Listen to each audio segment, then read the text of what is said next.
Alright, I consider this more of the lighter side than anything else. And I admit that. Okay? I know not everybody who watches this video is going to consider it the lighter side. But I consider it to be the lighter side of things. Because when a player is, I believe he's 24, and he's expecting a video montage upon his return to the city that drafted him, I find that weird.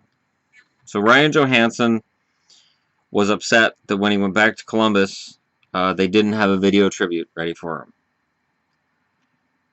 Well, Nashville did it for Seth Jones. Okay, well, I don't know that Seth Jones deserves video tribute either, as he's around the same age. And to me, video tribute is something you give to a Marian Hossa at 500 goals, Henrik Sedin at 1,000 points, Trevor Linden returning to the Canucks, Carey Price on some massive win total, shutout total, Vezina trophy. Basically, it's a major thing. Columbus not having a welcome party, I think makes sense. He played in the All-Star game in 2015. But let's review. His rookie year, he has 67 games. He has 21 points. His second year, he plays 40 games. He has 12 points. His third year, he scores 33 goals, 63 points. Does really well. Fourth year, 26 goals, 71 points. Those are decent totals. I'm not taking anything away from him. But Tortorella, not a huge fan of his conditioning. Called him out publicly for it. Johansen got mad about his conditioning being called out publicly by Tortorella. And here's the thing. After he had his public blow-up, he then said he had a good relationship with Tortorella. The articles that come up after that are all good relationship. I get along fine with John Tortorella. Tortorella just, motivating him. When they didn't have a video tribute, he says, well, I think we know who's to blame for that. I don't think it's Tortorella's call. I don't think it's like Jarmo Kekalainen's going to be like, I'm going to have a video tribute for Ryan Johansen, and Tortorella's going to go, the hell you will, he's an idiot. Tortorella saw something right away with Johansen he didn't like. Benched him, limited his minutes, and Columbus makes a trade for Seth Jones that seems to have worked out for Columbus. Columbus has been a much better team since Seth Jones got there. And I was one of those people who said, well, who's going to be Columbus's first-line center? They're fine. Columbus is just fine. Seth Jones getting a video package, I think being a top draft pick, being American, certainly helps. Very popular in Nashville, too. Johansen, born in Port Moody, BC. Nice town. Not American. I'm just spitballing. Or maybe Columbus just thought it wasn't such a big deal. Because he's 24. Yeah, he's back. Okay. What is the bar here? Did the Senators have a big to-do for Lehner? That's an honest question. I don't know if they did or not. When Lehner came back, I don't think they did. I doubt they did.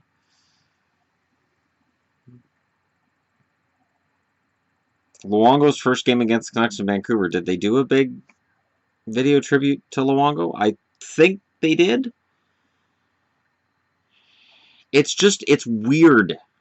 It is weird to hear a kid who hasn't done anything yet going, why don't I have a tribute? They gave that kid a tribute because he didn't do anything. You played in one All-Star game. Unless being on the Western Hockey League first All-Star team in 2011 means you get a video tribute. He didn't do anything.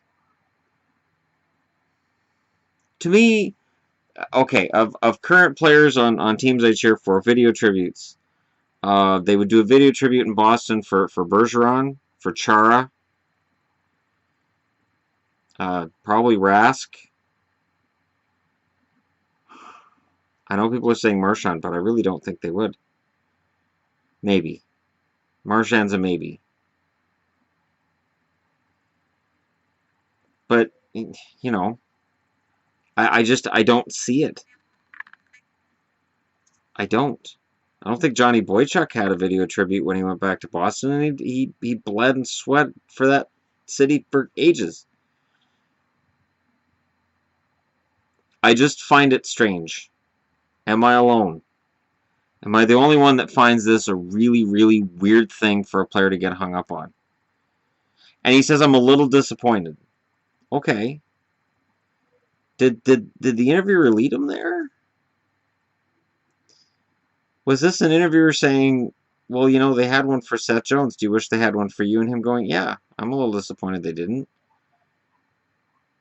And the fact that he throws in, I think we know who's to blame, meaning Tortorella. Meaning I'm throwing Tortorella under the bus, is weird because I don't know what the perception about Ryan Johansen is in Columbus right now. He only has 8 goals for Nashville. He only has 40 points in 57, I think it's 57, 58 games for Nashville. He's not exactly lighting it up in Nashville. Nashville's not planning to have a big tribute for him either. At this point, he'll be getting a tribute all right through waivers. Not this year, but if his play continues and his points continue to erode, last year he had a combined 60 points in 80 games. This year he's on pace for about probably 50, 55. If he keeps dropping, soon enough you're waiver wire material or you're taking a pay cut because your totals are falling. And there's only so long that a GM will pay big money for a guy who isn't producing on the ice.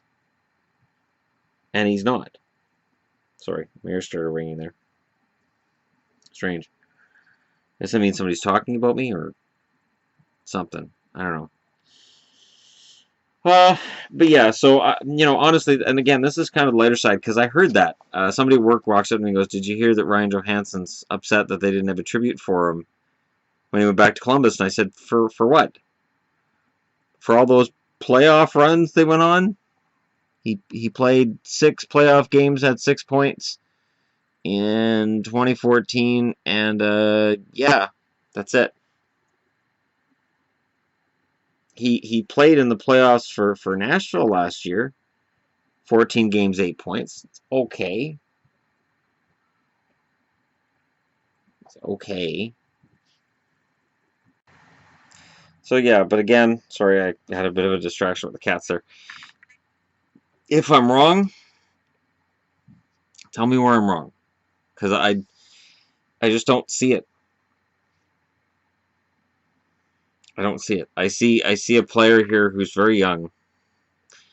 Maybe got asked the leading question by somebody who was trying to get a soundbite for his dislike of Tortorella. And while I can understand a player not liking Tortorella, I know when he was in Vancouver, there were plenty of players that didn't like him. You could tell by the way they played under him. But honestly, he does get results with players who get it. And in Columbus right now, he seems to have a team that gets it. And he's had to turn up his yelling and his berating of players because Columbus has started falling into some old habits, which has allowed them to fall out of the race for number 1 in the division. And he knows it's a slippery slope, and he's the one that's going to get the blame if it falls apart. But I just don't see him having the power to stop a video tribute. I just don't think Columbus thought of it. I genuinely don't. And I don't know that Columbus would necessarily say, oh, we've got to have a tribute to this kid. Because, seriously, are we going to have video tributes to every player who gets traded now? Is that where we're headed? Is that how we're going to tell guys they're traded? Because that's kind of awesome. You know, no, tonight's Canucks game, but before the game, we're going to have a tribute to Jannik Hansen. Wait, what? Jannik Hansen, now of the San Jose Sharks. Wait, no, is somebody going to tell me, did I get traded? I think that would be awesome. I think that would be amazing. I think video tributes to tell a guy he's been traded, I think that's a fantastic idea. Let the NHL know that's the perfect way to solve this entire problem. I don't think it's a problem. I really don't. Let me know what you guys think. Am I right? Am I wrong? Don't forget to hit like and subscribe if you're browsing your way through. Florida's beating St. Louis right now in the game I'm watching. I don't know how. St. Louis just can't seem to get their act together right now. This is starting to look familiar. Anyways, yeah. So let me know what you guys think, and I'll talk to y'all again soon.